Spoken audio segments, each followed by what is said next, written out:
Hello and good afternoon, everyone from Luzon, Visayas, and Mindanao. I would like to welcome you all today, this afternoon, for another online tutorial in English 6. So I hope that everyone is feeling great today. So I would like to first, of course, acknowledge the presence of our dear learners today. Attendance check na po agad tayo. Okay, so shout out na agad dito sa ating first learner, no? Si Enrico Dalupan from Santa Barbara Elementary School. Okay. And of course, we have JV Gadi from what's this? Malauli Elementary School, Masantol South District, SDO Pampanga. And of course, hello, Tutor Wella from our Math Terrific Tutor. Hello, good afternoon. Also with Kevin Martin Daluntap from Sorsogon East Central School. Ayan. Sino pa bang nandito? Andito din kasama natin ngayong hapon si Joseph Conrad Bulaklak and Cassandra Bravo from Gamu Central School. Ayan, ang daming nanonood sa atin ngayon.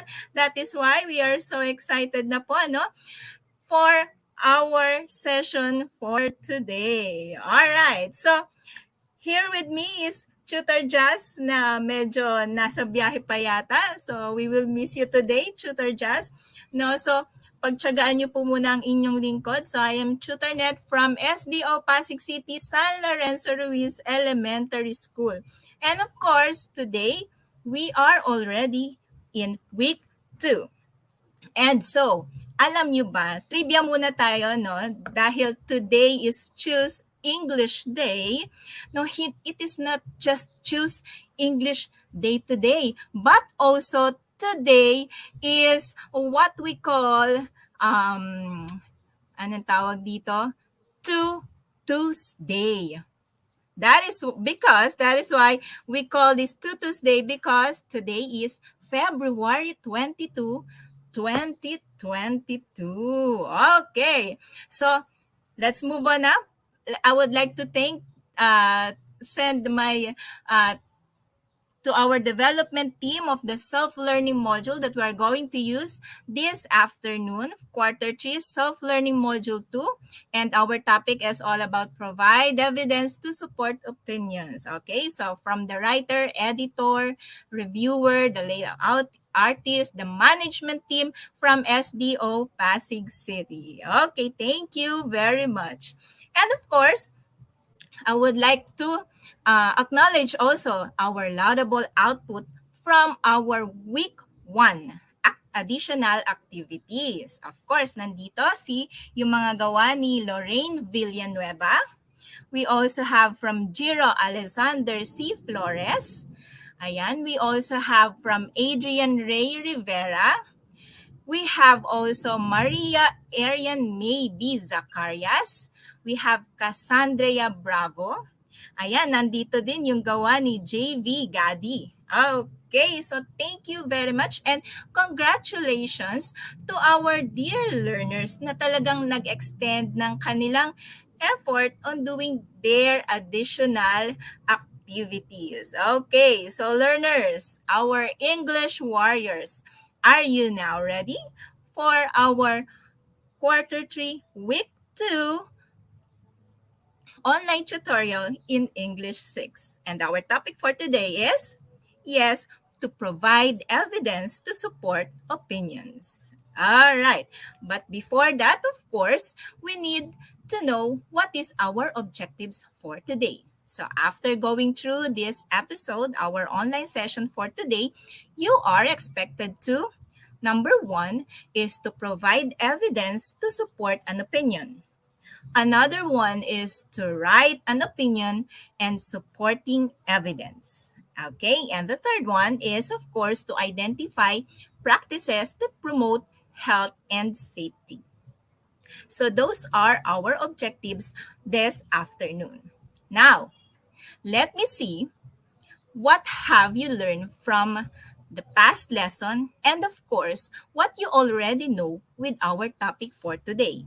Okay, let's start with our first activity. Okay, so the direction is we are going to read the passage and put a check mark for the evidence that supports the opinion below. Okay, so I have here the opinion. Ito yung opinion natin. So I will read it to you. The opinion is, I believe that this pandemic has brought good things. Okay, that is the opinion. Okay, now let me read to you the passage. Okay, so as I read to you the passage, I would like to request everyone here present today in our online session to read as well the passage. Okay, now are you ready? Let us read the passage. Goes here. COVID-19 has changed our way of life. During the lockdown, we were able to be with our loved ones longer than we normally did before the quarantine.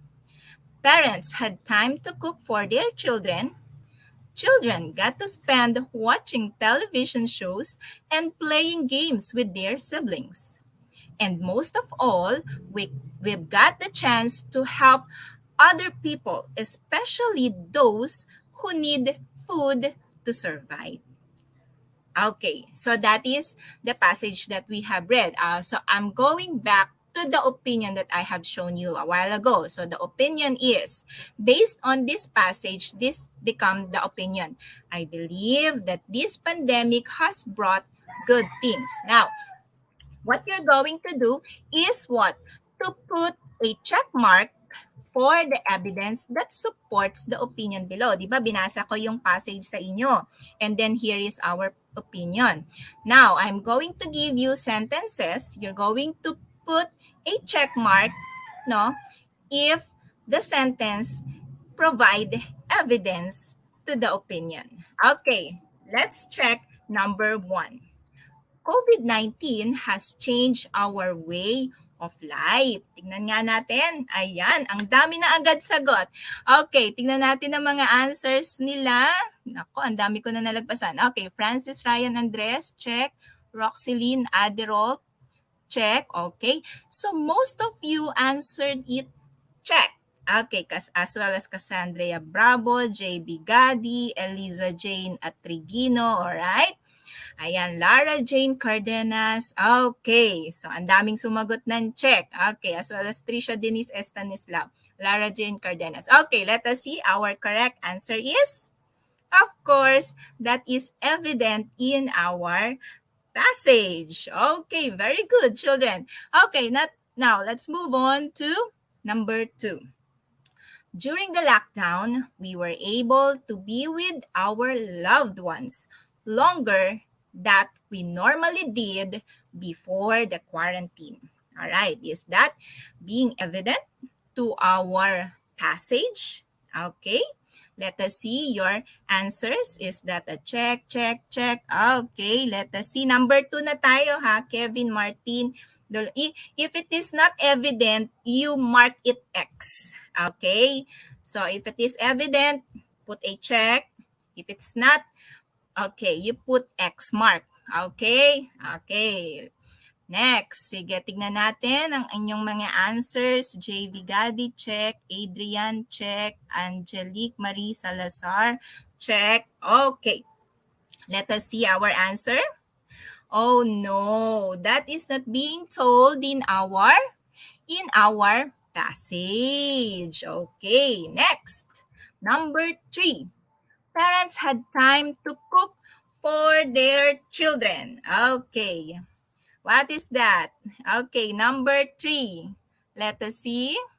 Sige nga, number 3, is that evident on our passage? Parents had time to cook for their children. Nabanggit ba yan doon sa passage that supports an evidence for the opinion, I believe that this pandemic has brought good things? Nabanggit kaya doon? Okay, check or cross it if it is not evident in our passage. Okay, sige nga, tignan natin ang kanilang mga answers for the pretest. Talaga iba nagsasagot pa pretest. Number 3, check. Okay. All right, let us see. Okay, Fiona Erin Espina, check daw. Eliza Jane Atrigino, check daw. Okay, Liana Jean, check din daw. Okay. What do you think it is? Sabi dito, parents had time to cook for their children. Nabanggit ba siya dun sa passage natin? Oh no. Okay. Next. Oh, I think it is being, it is being, I stand corrected on number 3.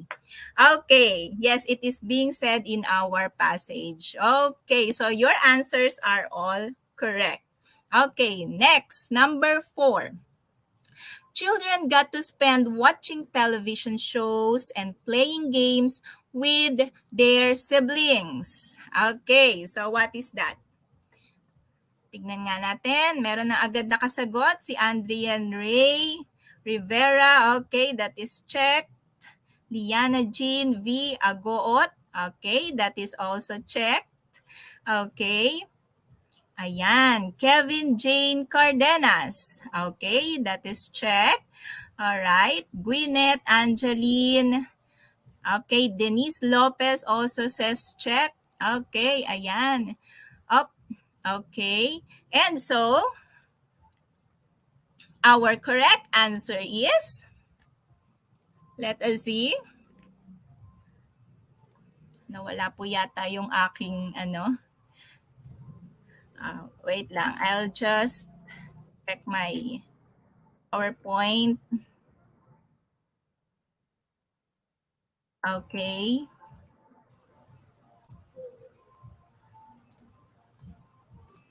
Nawala po yata yung aking screen.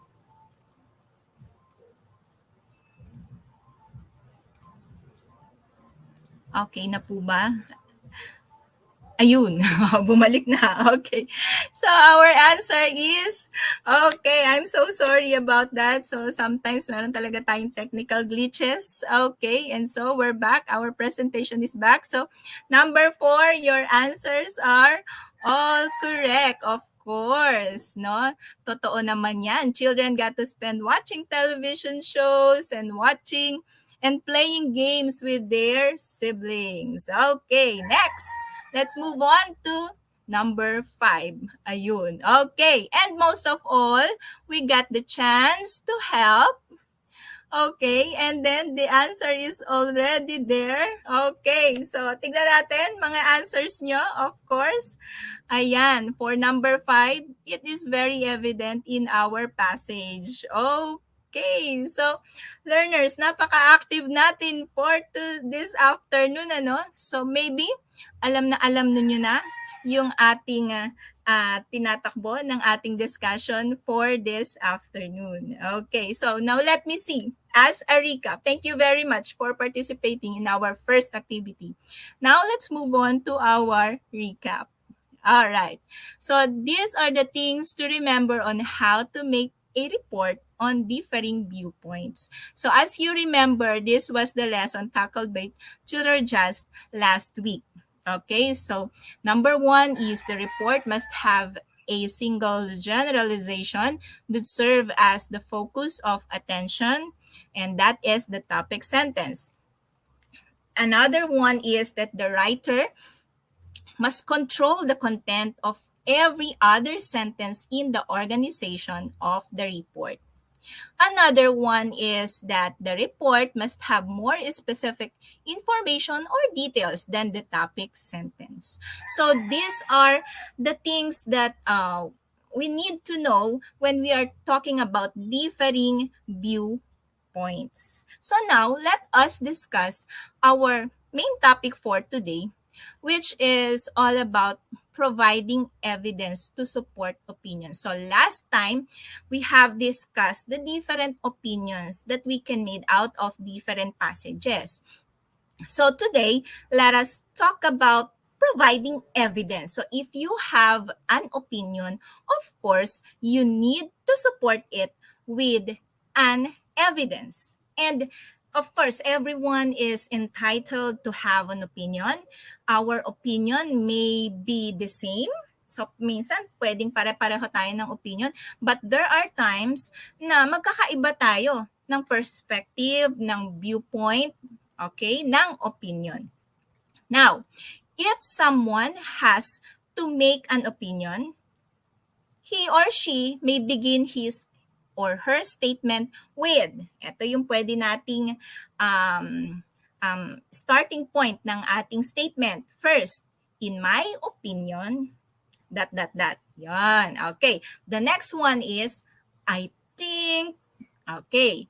Pwede rin namang I believe, and pwede rin namang I guess. Okay, let's take a different example of this. For example, the first one, in my opinion. In my opinion, another MECQ in Metro Manila is needed to slow down the increase of COVID-19 cases. So you may start your statement or your sentence with the phrase "in my opinion," and then followed it with your opinion or the statement of your opinion. Next, pwede rin namang, I think that the President's decision on modified enhanced community quarantine or MECQ is the best in the country. So that is your opinion. And you may start your statement by saying, I think. All right? Next, we can still have, or we can introduce our opinion by saying, I believe. Okay, so I believed many people will complain about transportation because of another modified enhanced community quarantine or MECQ. Pero ngayon, iba na ang tawag natin. We have alert level 1, alert level 2. No? But these are just some example of statements using this, I believe, in my opinion, I think, and the last one is I guess. So how are you going to use I guess? All right, so here is an example. I guess there will be another social amelioration program or SAP because of the MECQ. So that is just a guess. Parang hinuhulaan mo lang. Opinion mo lang yon. Okay. Now, let's see. So when someone is giving an opinion, of course, there should be enough evidence to prove that his or her opinion is true so that he or she may convince others to also believe in it. Especially when you are saying it to other people, you're posting it in social media, maybe your opinion should have a supporting evidence. For what? To persuade other people to believe in your statements. So when we read or listen to someone's opinion, we look for what? Proof or evidence whether the opinion is true or not. Okay, because it is easier to believe in an opinion if there are more pieces of evidence. Hindi lang yung basta masabi mo lang, no? You should supply your statement with fact, no? Evidence, no? Kailangan yun ang mayroon ka when you are making your statement. Now, let us have a guided practice number 1. No? Dito, papakita ko lang sa inyo. Dito sa guided practice, papakita ko lang sa inyo on how you're going to supply a evidence based on the opinion and the passage. So for guided practice number 1, let us read the passage and let us find the evidence to prove that the opinion is true. Okay? Sige. I hope you are still listening, everyone, ha? Okay, let us see. First, okay, eto, babasahin ko muna sa inyo. Okay, and listen carefully and also read along with me. Okay, the pandemic has brought many challenges in our lives, like loss of jobs, limited transportation, and food shortages, most especially to poor families. Some people became hopeless because of the situation, but there are things that we can do to avoid the spread of the virus. Wearing of face masks protects you or other people from the saliva droplets that come out of our mouth every time we talk. So if you wash your hands more frequently, the virus will be killed. When you observe physical distancing, the virus will not be transferred to others or vice versa. And if you stay at home, there is no chance that you will get infected and eventually the virus will be gone. The sooner we act on this, the sooner we will become virus free. Okay, so I hope you have listened to medyo long passage, but the opinion is this. In my opinion, we can win over COVID-19 even without the vaccine. Yan yung naging opinion. Now, if this is the opinion, how can you prove your opinion? So how can we fight and win over the COVID-19 virus? Okay, ito yung mga nakalagay doon sa ating passage.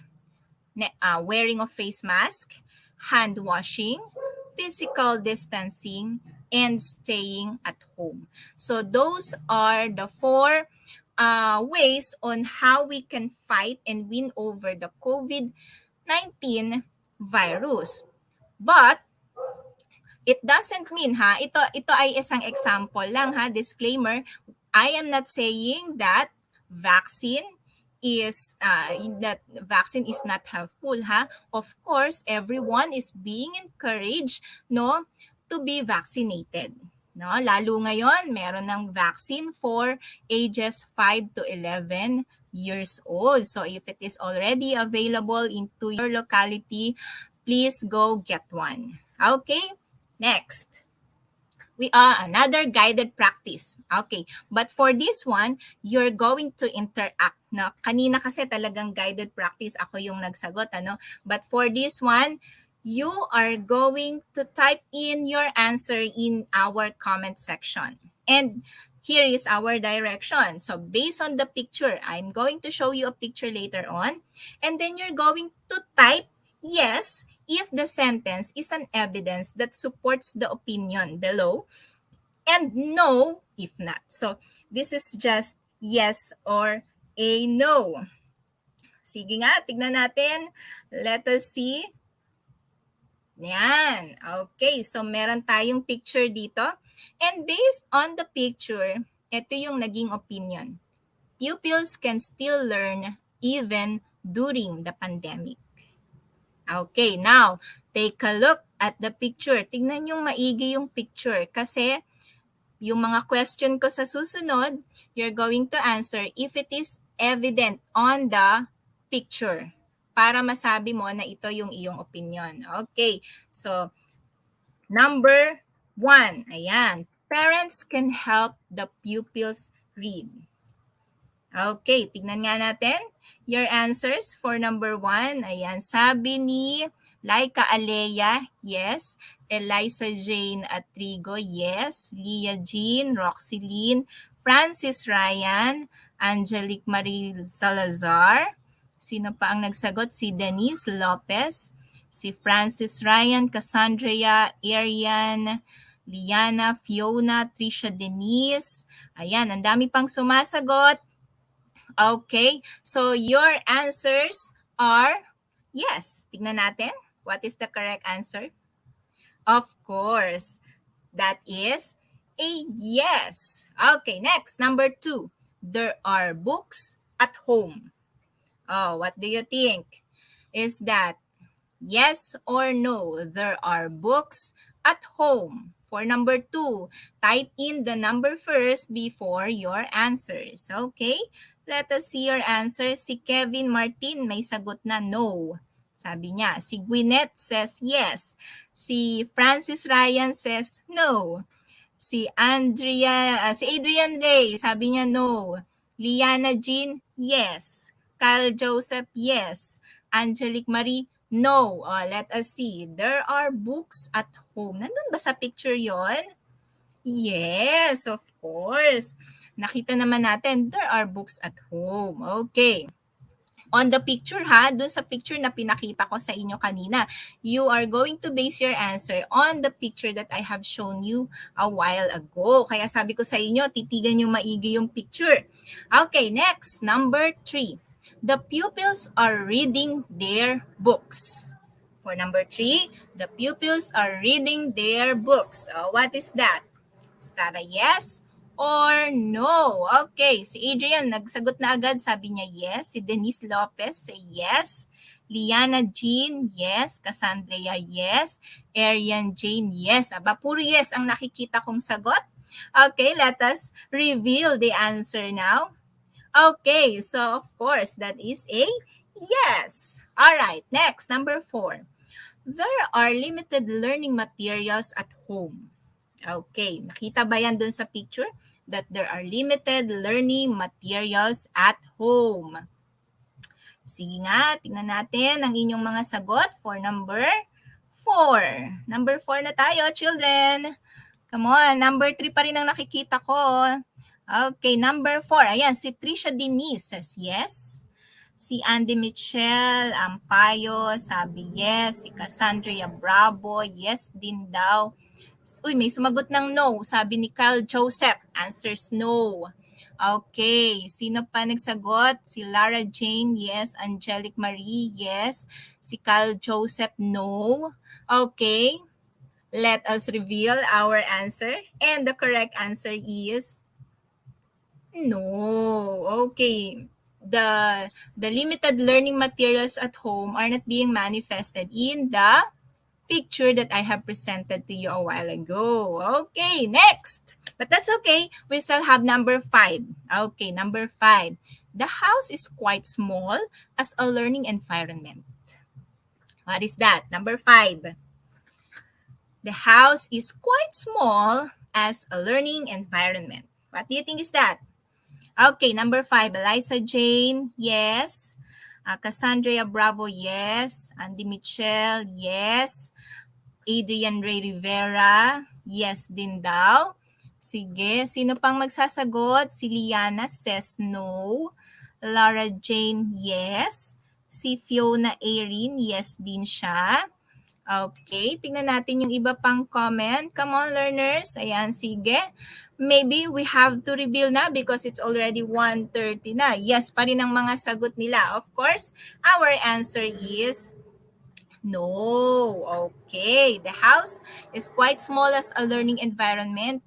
Doon sa ating picture kanina, it is not it is not evident. Bakit? Kasi nasa labas lang sila ng bahay or hindi rin natin masabi kung nasa ang part sila ng bahay nila, no? So that is how we are going to supply an evidence based dun sa opinion na binibigay natin. Okay, now, let us see. Let's have more activities. Actually, last 2 na ito for this topic. Okay, ayan. So, for this activity, we're going again to read a passage. Okay? And you're going to put a check mark in each sentence if it is an evidence to the given opinion and cross it out if it is not an evidence to the given opinion. Okay, siguro medyo nakukuha nyo na, dun sa iba't ibang activities na ginagawa natin. Okay, let's start with, okay, I will start reading now to you the passage and then later on, syempre meron tayong opinion. And then make sure that you have listened and understand carefully the passage so that makikita nyo dito kung alin dito yung evidence that to the given opinion. Okay? Now, let's start. Coronavirus could transfer from one person to another. A person could be easily infected in a crowded place. When someone has to go outside, he has to put on a face mask and observe physical distancing. Everyone is encouraged to stay at home, and the virus could be anywhere. So that is our passage. I hope you take down notes, no? Dun sa ibang mga particular details. Okay? Now, let us see our opinion. Okay, the opinion is here. In my opinion, again, in my opinion, face-to-face classes should be postponed until everyone is vaccinated. Okay, so ito yung opinion. Kukuha tayo ngayon ng ebidensya na magsusupport doon sa opinion na sinasabi niya. Okay. Tingnan natin. Number 1. Coronavirus can be transferred from one person to another. Okay, is that a check or X? Okay, tignan nga natin. Lara Jane Cardenas, yan, may sagot na siya. Check. Kyle Joseph, X. Okay, any other? Okay, Eliza Jane, check. Lara Jane, check. Mariel Joyce, check. Ayan, Cassandra Bravo, check. Okay. Ayan, let us see. Tingnan natin. Ano kaya ang ating tamang sagot? Also, JV Gadi. Okay, let us reveal our answer. Of course, it is given as an evidence in our passage. Okay, next, number 2. A person could be easily infected in a crowded place. A person could be easily infected in a crowded place. Okay, sinabi ba yan doon sa ating passage? Okay, tignan nga natin. Let us see your answers. For number 2, Adrian says check. Okay, Liana Jean B. Agoot says check. Si Muriel Joyce, X. Si Mark Platon, check. Si Andy Michelle, check. As well as Denise Lopez and Trisha Denise. Okay, let us see our correct answer. Okay, yes, it is there. It is checked. Okay, let's move on to number 3. When someone must go outside, he must put on a face mask and observe physical distancing. Okay, nabanggit ba yan doon sa ating passage kanina? Okay, tignan natin for number 3. Let us see your answers, children. Ayan, meron nagsagot. Si Cassandra Bravo, check. Lara Jane, check. JV Gadi, check. Mark, check. Sino? Patricia Denise. Hi, Lara. O, nagha-hi si Trisha kay Lara. Hello daw. Okay, Trisha Lorraine Paguyo, check. Angelic, check. Roxy and Liana. And then Angel Igop also answers check. Okay, let us see the correct answer. Okay, ayan. X daw po yun. Okay, next, number 4. Everyone is encouraged to stay at home. Okay, everyone is encouraged to stay at home. Okay, tandaan natin yung opinion is face-to-face classes should be postponed until there is a vaccine. Yun yung opinion niya. So, alin sa mga statement na to ang pwedeng maging evidence or proof to that opinion. Okay, let us see. For number 4, Eliza Jane, check daw. Lara Jane, check. Okay, Gwyneth Angeline, Legaspina, Tolentino. Ang haba Okay, Kevin Michel, Andy, check din. Si Liana. Okay, I have seen a lot of check in our comment section. Okay, and our answer is okay. So it will support. Okay. Next, number 5, the virus could be anywhere. The virus could be anywhere. Sige nga, tignan natin. Ayan ang sagot natin. Okay, number 5 na tayo. The virus could be anywhere. Okay, Andy Michelle, Ampayot, check daw. Okay, Liana Jean V. Agoot, okay, check pa rin. Okay, Lara Jane, Diana Jean, okay. So, tignan natin, let us reveal our correct answer.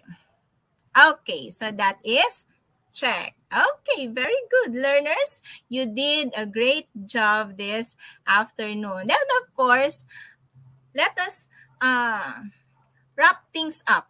Ano? Okay. So, let us see. We have this direction for this activity. You're going to write or type in true if the statement is correct and false if not. So, true or false naman tayo ngayon, learners. Okay, let's move on. Number 1, opinion. Okay, tingnan natin ha. Opinion is someone's belief or point of view. What do you think is that? True or false? Opinion is someone's belief or point of view. Is that a true or false? Ayan, ang amin na agad na sagot. Gwyneth, Angeline, true. Cassandra, true. JV, true. Kevin Martin, true. Okay, Denise Lopez, okay, says also true. Okay, now let us see our correct answer. Of course, that is true. Very good. Next, number 2. Someone's opinion is always the same as others. Someone's opinion is always the same as others. Is that true or false? Okay, type in the number first before your answer. Okay. I haven't seen, okay, here it is. Trisha Denise, sabi niya false. Okay, Roxeline, false. JB Gadi, it is also false. Okay, Denise Lopez, false din. Okay. And then Mariel Joyce Belitin, okay, false din. Lian Jean, what's that? Kevin Martin, okay, that is false. Okay, let us see our correct answer. Of course, that is false. Okay, because everyone is entitled to each opinion and our opinion is not always the same as the other's opinion. Okay, number 3. Evidence is something that is used to support an argument. Okay, again, evidence is something that is used to support an argument. Okay, for number 3, what is that? True or false? Let us see your answers. Roxeline says true. Yes, si Kyle. Oh, what is that? Gwyneth, true. Eliza Jane, also true. Arian May, also true. Okay, let us reveal our correct answer. And that is true. Very good, learners. Next, number 4. Evidence gives explanation of why something is true or not. Okay, evidence gives explanation of why something is true or not. Okay, yun ba ang purpose ng ating evidence? For number 4, is it true or false? Okay, sabi ni Fiona, that is true. Kevin Martin Doluntap, true. Si Gwyneth, sabi din true. Kevin Martin, Eliza, Lian Jean, Arian May Zacarias, Angelique Marie Salazar also answers true. And our correct answer is true. Okay, next, number 5. Evidence is used to convince other people to believe in a certain opinion. What is that? True or false? Number 5 na tayo, children. Evidence is used to convince other people to believe in a certain opinion. Is that true or false? Yan, sabi ni Gwyneth Angeline, true. Okay, Adrian, true. Francis Ryan, true. And now, let us reveal our correct answer for wrap up. Okay, and that is also true. Okay, so I'm so happy with you, dear learners, our English warriors. Ano, talagang nasusundan nyo yung ating lesson. And so, for our final activity, let us have our post-test. Okay, now let us read the passage and complete each sentence by providing evidence to the following opinions. Ito yung passage natin. Babasahin ko muna sa inyo. And then later on, of course, meron tayong opinion. Okay, let us proceed with our post-test. Okay, here is our passage. John is a healthy boy. He eats nutritious food like fruits and vegetables. His parents make sure that they give him the right amount of food so that he stays fit and healthy. Junk foods like chips and sodas are not allowed in his family. Aside from a healthy diet, he is also involved in several physical activities like jogging and cycling around the village. We can do many things when we are healthy. Okay, so based on this passage, ito ngayon ang ating mga question. Okay, number 1. In my opinion, John is not sickly because, ito na yung pwedeng maging opinion nyo ha, based on the passage that we have read. Letter A, he is an obedient boy. B, he eats nutritious food. Letter C, he lives with his parents. Okay, what do you think is the answer? In my opinion, John is not sickly because A, he is an obedient boy. B, he eats nutritious food. Or letter C, he lives with his parents. Ano kaya? Ayan, ang dami ko nakitang sagot. Sa number 1, ang mga sagot ninyo is letter B. Okay, tignan natin. What do you think is the correct answer? Okay, letter B, it is. Okay, very good. Good job. Next, number 2. I think that John does not gain weight because A, he does not like to eat. B, his food is not delicious. Or letter C, he eats the right amount of food. What do you think it is? Tignan natin ang mga sagot nyo for number 2. Okay, make an opinion based on the statement. Okay, let number 2, si Gwyneth C, si Kevin C, si Liana C, si Andy Michelle A. Okay, tingnan natin. Let us reveal the correct answer. Of course, it is letter C because he eats the right amount of food. Now, let's go to number 3. I guess John can't eat chips and drink soda because blank. A, he does not like chips and soda. B, chips and sodas are not allowed in his family. Letter C, he does not have money to buy chips and soda. Okay, so what do you think is that? What do you think is the right answer? A, B, or C? Okay, I have seen a lot of letter B. Okay, let us reveal our correct answer is, of course, that is letter B. Let's move on to number 4. How do we know that John knows how to ride a bike? Okay, A, because he has a bike. B, because his father taught him. Or letter B, because he is cycling around the village. Okay, how do we know that John knows how to ride a bike? Okay, answer. For number 4, may nagsagot na si Arian May, letter C. Okay, Kevin Martin, letter B. Okay, tignan natin. So, may nagsagot ng C, may nagsagot ng B, pero maraming sumagot din ng C. Let us see our answer. Okay, the correct answer is letter C. And for the final is, I believe that staying fit and healthy is important because A, others are doing it. B, we can do many things. Letter C, parents told us to do so. What is the right answer? A, B, or C? Ayan, number 5. I believe that staying fit and healthy is important because, what is the correct answer? Number 5, isa pala nagsagot si Arian. Okay, may sumagot na. Letter B si Arian, si Gwyneth B, Cassandra B. Okay, our correct answer is? Okay, the right answer is letter B. So, okay.